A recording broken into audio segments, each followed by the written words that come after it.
ఎగ్జామ్లో మీకు సమాధానం తెలియనప్పుడు ఈ ట్రిక్స్ పాటిస్తే మీకు మిగతా వాళ్ళతో పోలిస్తే 20 to 30 మార్క్స్ అనేది ఈజీగా గెయిన్ అవుతాయి. క్వశ్చన్స్ జతపరచడం సంబంధించి క్వశ్చన్స్ వచ్చినప్పుడు ఎలా చేయాలి? ఎప్పుడైనా ఫస్ట్ ఏబిసిడి ఆప్షన్స్లలో కామన్ గా రిపీట్ అయ్యే ఆప్షన్ చూడండి. ఫస్ట్ ఆప్షన్ ఉంటుంది కదా, ఫస్ట్ ఆప్షన్ చూడండి. ఏదైతే మనకి రిపీట్ అవుతుంది ఆప్షన్ డబల్ టైం రిపీట్ అవుతుందో చూడండి. డబల్ కానీ ట్రిపుల్ కానీ రిపీట్ అయ్యేది. ఫస్ట్ 1 అనేది 2 ఉంది. నెక్స్ట్ సెకండ్ బి ఆప్షన్ లో 1 ఆప్షన్ 1 ఉంది.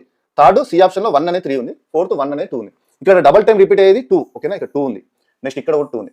మిగతా 2 అనేది 2, 3 అనేది బీసీ అనేది మనకి ఎలిమినేషన్ చేసుకోవాలి. ఇక్కడ ఎలిమినేషన్ చేసుకొని కంపారిజన్ చేసుకోవాలి. ఓకేనా, ఎలిమినేషన్ చేసిన దాంట్లో నుంచి కంపారిజన్ కూడా చేసుకోవాలి. అది ఎలా అని చెప్తాను. నెక్స్ట్ ఇక్కడ వీటన్నిటిలోనే ఆప్షన్ అనేది కరెక్ట్ అయ్యే అవకాశం ఉంటుంది. ఇప్పుడు నెక్స్ట్ వీటిలోనే కంపేర్ చేసుకోండి. సెకండ్ 2 ఆప్షన్ అనేది ఇక్కడ 3 ఉంది, దీంట్లో 1 ఉంది.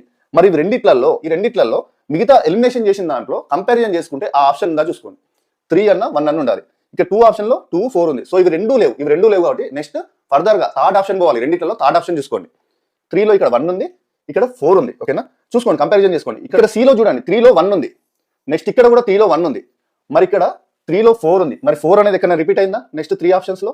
లేదు కదా. సో మెజారిటీగా ఏది ఉంది ఇక్కడ? ప్రస్తుతానికి ఏ ఉంది. ఓకే, నెక్స్ట్ ఇక్కడ ఫోర్త్ ఆప్షన్ కూడా చూసుకోండి. ఈ 4 లో ఇక్కడ 4 ఉంది.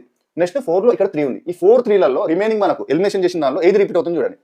ఈ B లో ఇక్కడ 4 ఉంది, ఇక్కడ 2 ఉంది. ఇక్కడ 3 అనేది రిపీట్ కావట్లేదు కదా. 4 ఇక్కడ రిపీట్ అయింది, నెక్స్ట్ ఇక్కడ కూడా రిపీట్ అయింది. సో ఇక్కడ డబల్ టైం మనకు రిపీట్ అయ్యే ఆప్షన్స్ ఏవి ఉన్నాయి? ఏకి సంబంధించి ఉన్నాయి. సో ఏ ఆన్సర్ అనేది కరెక్ట్. ఇక్కడ ఏ ఆప్షన్ అనేది కరెక్ట్.